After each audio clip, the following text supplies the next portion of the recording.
I honestly can't remember a time before I tithed. My parents that's just one of the things that they always instilled in me and my brother as we were growing up. If I'm if I remember correctly, we tithed out of our even out of our allowance. So that was just something that has always just been kind of a given for me. What about you?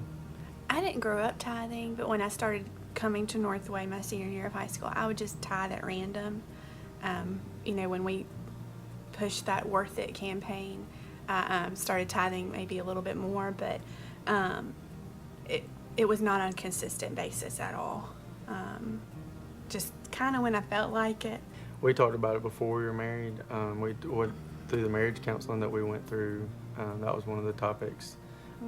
Money in general, and so of course that was one of the main things that we did. We had decided that we were going to give, no matter what our situation was. I was nervous to tithe.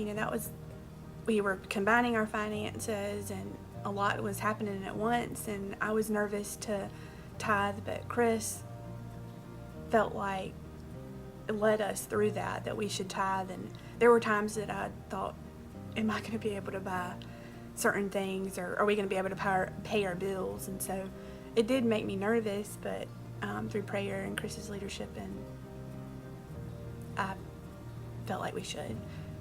Yeah, and I think for me, sometimes when I see that money, just kind of sitting there, I'm like, the only thought that I've ever had was, I do sometimes think about the other things that we could be doing with that money, but again, it's just in the grand scheme of things, it's just kind of something that we feel that we're called to do, and so we do it out of obedience, and we do it, because it's something that has been given to us, and it's a blessing to us regardless. So, he's never let us go without. I mean, there's not a day that's gone by that we haven't felt like we were provided for. And I know that like Kaylee talked about, the fear is that, you're going to give that money and it's gone, and then something's going to come up and we're going to be left hanging. But I think that, I know and I have full confidence that God will provide for us each and every time. And so, He has never let us down. And it's been neat for me to go from being scared and worried to completely trusting the Lord with our money and our finances, and just knowing that He will provide no matter what. And God just shows up in big, big ways. And every time we give, I feel like it's confirmation. And not that we need that confirmation, but that God, He just proves Himself. He is so good. Money is a blessing, and the one thing that I think that God has been teaching, at least me, and I know Kaylee and I have had this conversation, is that God blesses us in so many ways. He blesses us first and foremost by, sacrificing Himself for our salvation. And so, my prayer for our family and for us is that, regardless of whether we're blessed through money or regardless of whether we're blessed in other ways, we're always going to be blessed. And so in times where, we may go through times where there's not, financial blessing, or there's not an abundance financially, or, but my prayer for us is that we would continue to give and continue to glorify God even in those times.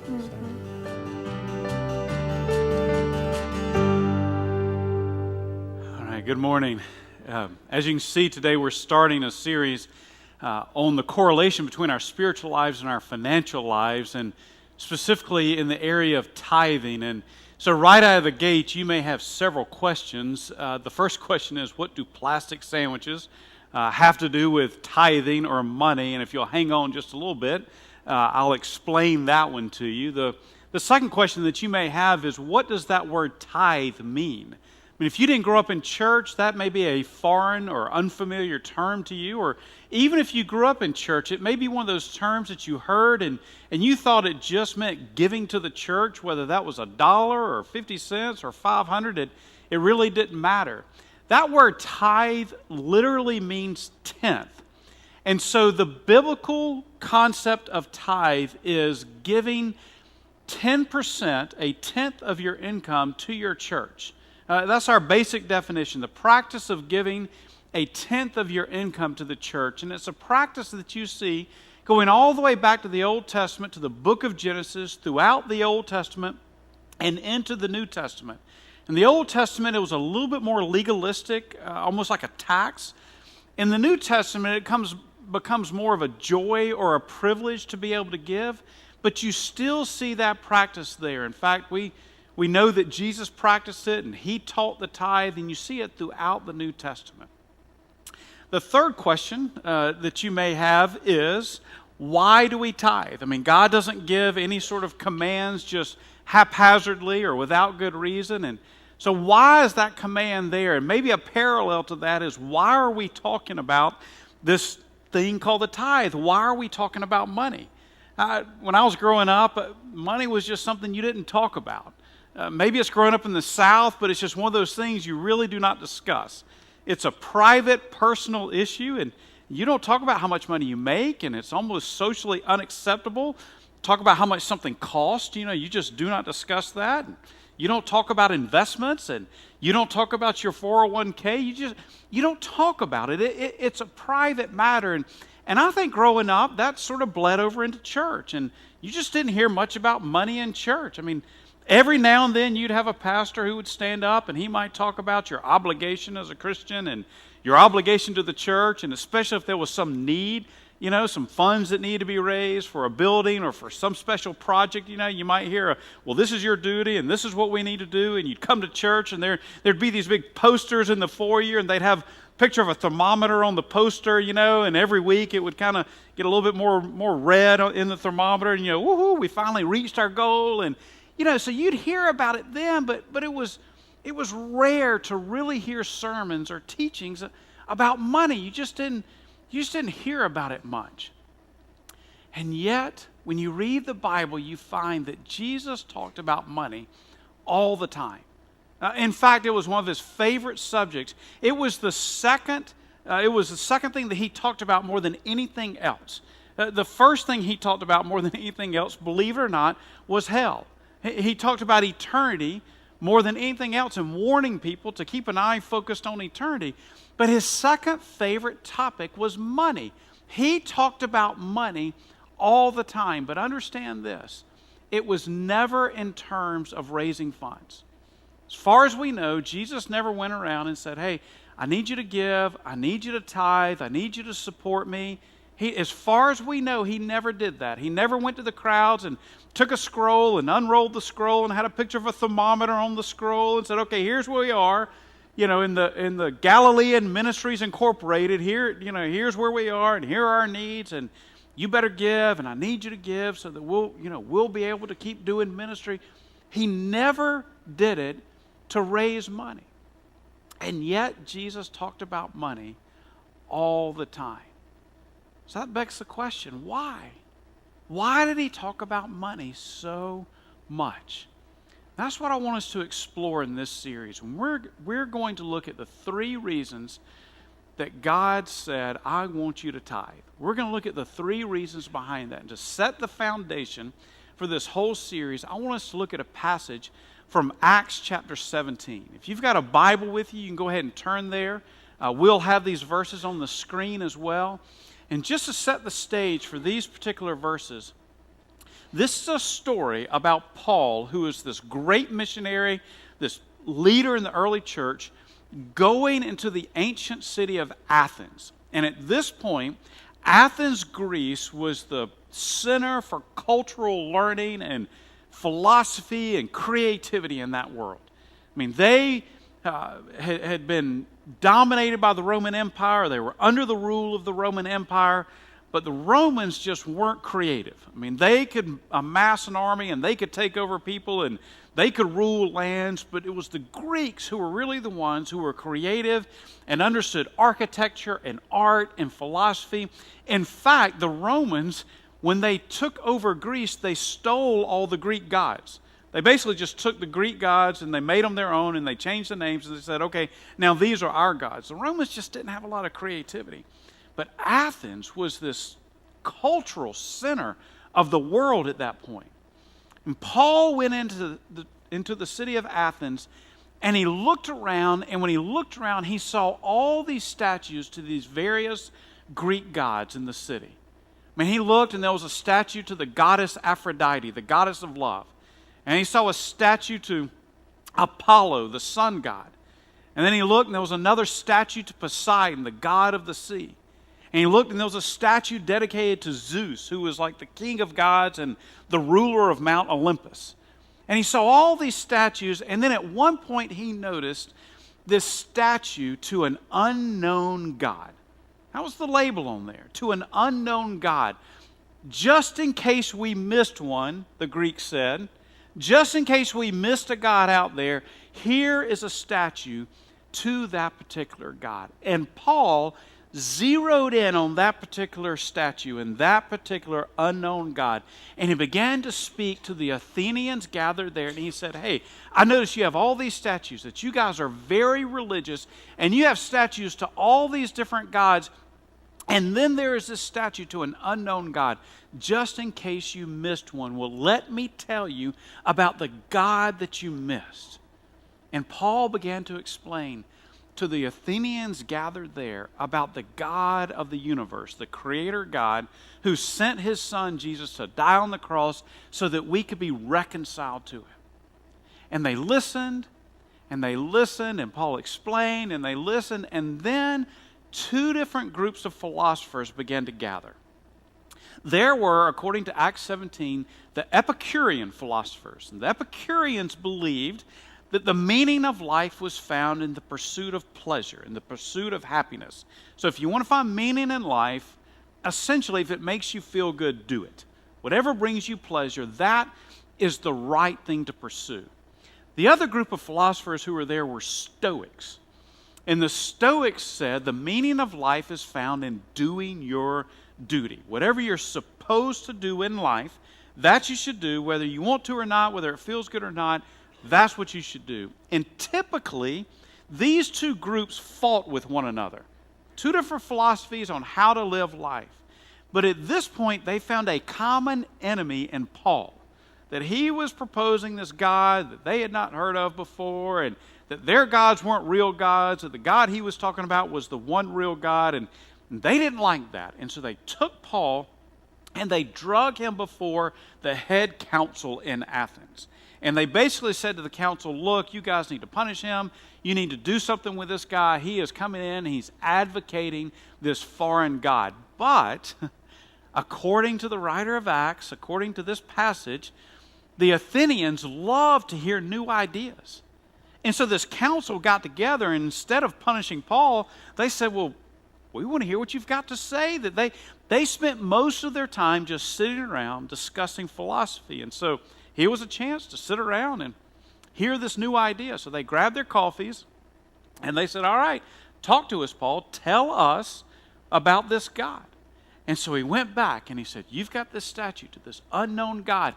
Let me tell you about this unknown God, the creator of the heavens, sent his son Jesus to reconcile us to him. And then in verse 24, here's what he says. And this is so key for us in understanding why God has us to tithe. Look at what Paul said to the council. The God who made the world and everything in it is the Lord of heaven and earth and does not live in temples built by human hands. And he is not served by human hands as if he needed anything. Rather, he himself gives life and breath and everything else. Notice what Paul said. The God, the Creator God, this unknown God that you've got this statue to, He is the one who created everything, and He does not live in temples created by human hands. He does not reside in a statue. He is not served by people. This was in direct contradiction to what the Athenians believed about their Greek gods. Their Greek gods were served by people.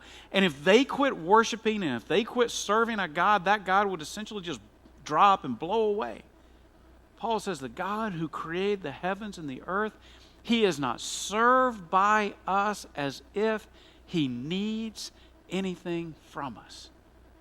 So you read this passage, you read these verses, and you have to ask, if God doesn't need anything from us, why are there the instructions to tithe?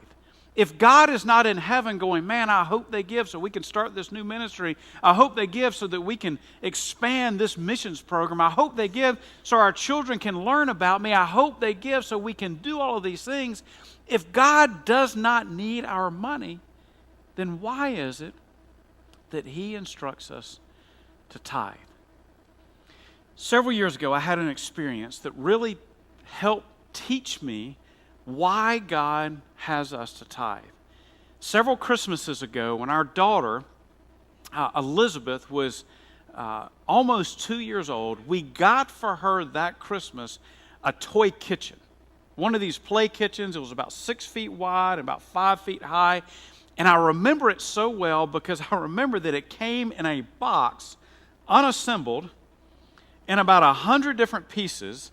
And I remember that we had this candlelight Christmas Eve service here, and then I went home and we had our family dinner, and then we put the kids to bed, and then it was go time, and I had to open this box and spend the next several hours putting this toy kitchen together. And after several hours and a few words that you should never say on Christmas Eve, finally got that thing assembled.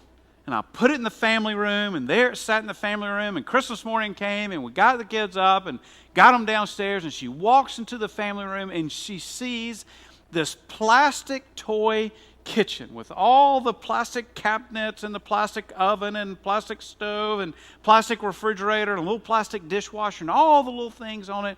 She walked in, and she saw this plastic kitchen. We've even got a couple pictures to show you. Kind of a blast from the past for me. Yeah, she loved that little kitchen. There's another one, the first moment she went over to it. It was big fun. I mean, she had the best time playing with that kitchen, so much so, we couldn't get her to open any other presents. I mean, she zeroed in on that kitchen, and that's what she wanted to play with. And after a while, we finally got her to open some presents, and then we had a family lunch, and so we all went to eat lunch, and we tried to get her in there to come eat lunch, and she wouldn't eat lunch. She just wanted to stay in there and play with her toy kitchen. And she just played and played and played. And so we ate our family lunch, and we finished lunch, and I went into the family room, and I sat on the couch in the family room, and I watched her. We had also given her like 1,000 little plastic food items. I don't know how, plastic bread and plastic meat and plastic cheese and plastic fruit and plastic vegetables and all these plastic cups and plastic fries and plastic chicken legs. I mean, just all these little plastic items that went with her toy kitchen. And she saw me come in, and she saw me sit on the couch, and I could see she got this little light bulb right over her head, and the smile formed on her face, and she began to work.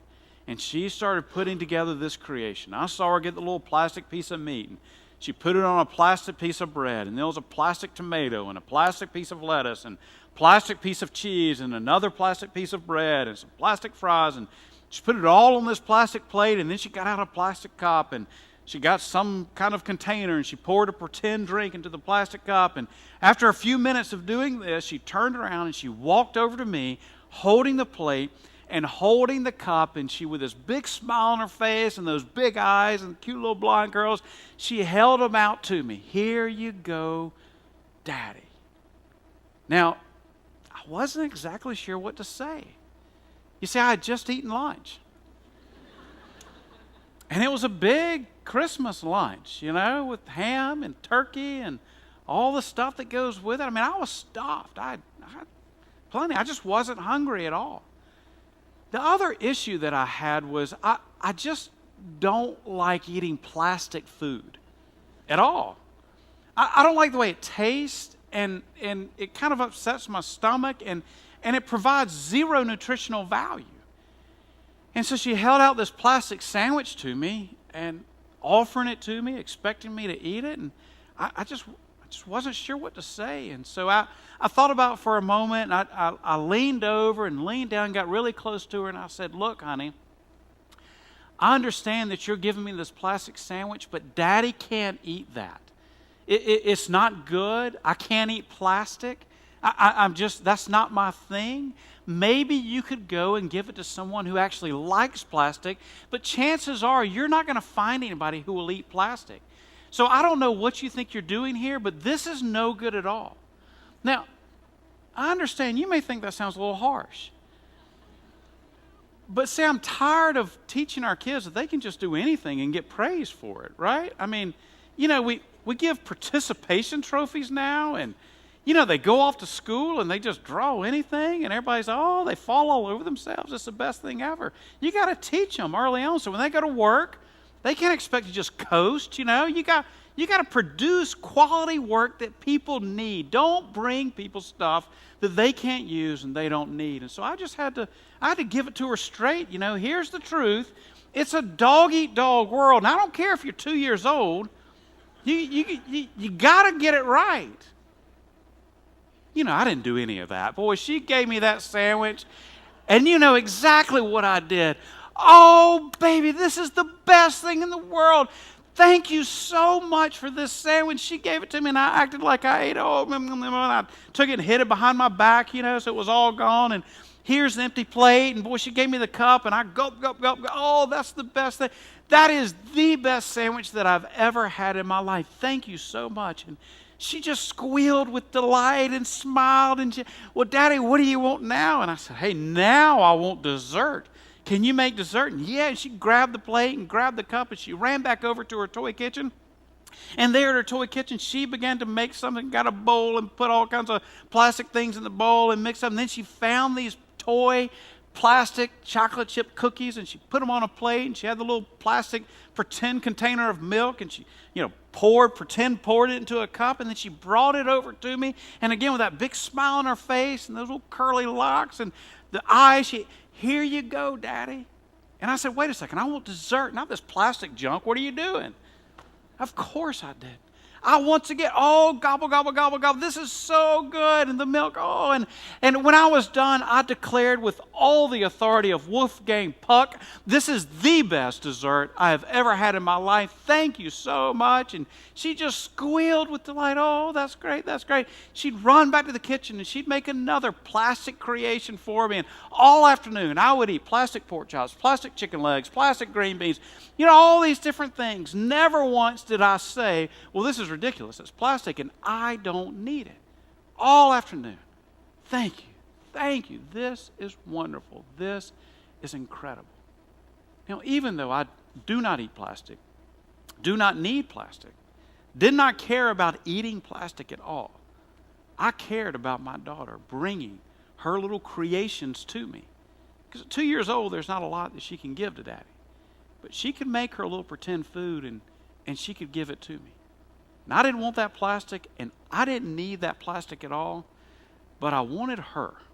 And I wanted her attention, and I wanted her affection, and ultimately I wanted her heart.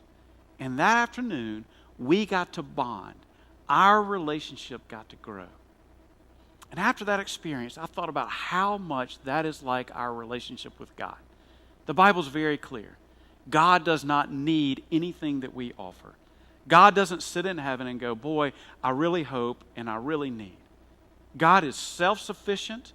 God lives in perfect fellowship with God the Father, God the Son, and God the Holy Spirit. He is not served by human hands and needs nothing from us, but He wants our attention and our affection and our heart. And Jesus very much understood that through our money, that through our finances, that God gets our hearts. So here's our first principle. Here's our first reason. Here's our first why behind tithing. Why number one is this. We tithe because tithing grows my love for God. when you tithe, when I tithe, it grows my love for God. It grows your love for God. And to put this in the negative, I would say this. It's impossible to fully love God without tithing. Now, I know you may hear that statement, and there may be some in here who go, wait a second, that's a little harsh, and, I love God, and how can you say I don't love God? And, can't we separate the money and the love of God thing? And, I can read my Bible, and I can come to worship, and I can serve in my church, and I can do all of these things. How come I have to give in order to fully love God? And you might be a little upset. You might be a little mad about that. Well, please don't get mad at me. I'm just quoting Jesus. Here's what Jesus said in Matthew 6. Wherever your treasure is, there the desires of your heart will be also. Wherever your treasure, wherever your money goes, there your affection, there your love, there the desires of your heart will go as well. Now we read this statement and we think Jesus got it backwards. We read it and at first we think, well, this is reversed from the way that it's supposed to be. Because generally we say, whatever you love, there your money goes. And I love my children and my money, and lots of it goes to my children. If you love college football, then you're going to spend on things that have to do with college football. You're going to pay for the DirecTV Ultimate Sports Package, and you're going to buy tickets to the games, and you're going to buy the clothing and all of that. If you love to travel, then you're going to buy the plane tickets and the hotel and pay for the tours. Whatever we love, we tend to spend our money on. But what Jesus says here is different. He says, wherever your money goes, your heart will follow that. I learned this several years ago when a friend convinced me, and I foolishly agreed to invest in an individual stock. I have never done that before, and I've not done it since, but this friend of mine had made some money in the stock market, and he said, hey, here are several stocks, several companies that I think you ought to buy, and I've made some money, and here's some recommendations. And so I foolishly agreed that I would purchase individual stocks. And I remember one particular company that he said, this is a safe bet. You're going to make money on this. It was an internet company. If I said the name, you might know it. And he said, this particular stock is at $40 a share. And he said, boy, it's just going to go up from there. There's no doubt it's going to go up from there. I said, okay. So I bought some shares of this stock, and it grew, and it grew, and it grew all the way to $20 a share. And once it grew down to $20 a share, I said, that's it. I'm out. I'm done with this. I'm not going to do this anymore. I've learned my lesson on this. After it got to $20 a share, I was out. But during that time, something happened that taught me this lesson. Before I invested in this company, I had no interest in the company. I didn't know anything about it, didn't care anything about it, but suddenly I found myself going online looking for articles about this company. If there was some news report about this company, I was suddenly interested. I wanted to hear about it. I had nothing else invested in this company except for my money. But what I found was that my attention and my affection followed my money. That's what Jesus says here. Principle number one behind tithing is this. If you want your love for God to grow, then tithe. Jesus said when we do this, it will grow our love for God. God doesn't need it. He's not in heaven going, boy, I hope they give. But He does want your heart. And one surefire way to do that is through tithing. Now, over the next couple of weeks, we're going to look at two other reasons or two other whys behind the reason that God said, I want you to tithe. But let me just say this. We're going to do this over the next 3 weeks, and next week we're really going to talk about this. If this is something that you've never practiced before, if this is something that you're just not practicing now, and you say, I'm just not sure that I can do that. It's scary, and what if, and you may say, look at our bills and look at what's going on, look at our income, look at all the stuff that we've got going on. If you say, this is just something that I'm not sure that I can put into practice because I'm scared of what might happen, here's what I want to do. I want to try to remove that element of fear for you. And so here's the challenge I want to give to you. And I have to tell you, this is not something that's new to me or something I came up with. It's something I'm stealing from another church.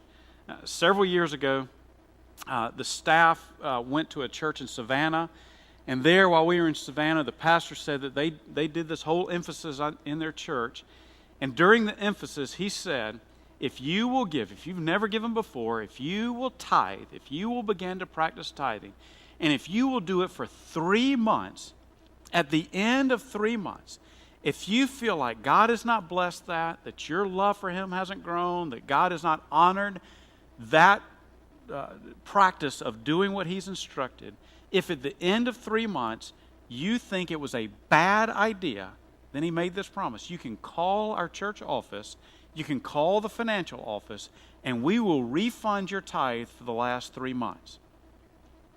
So I want to do the same.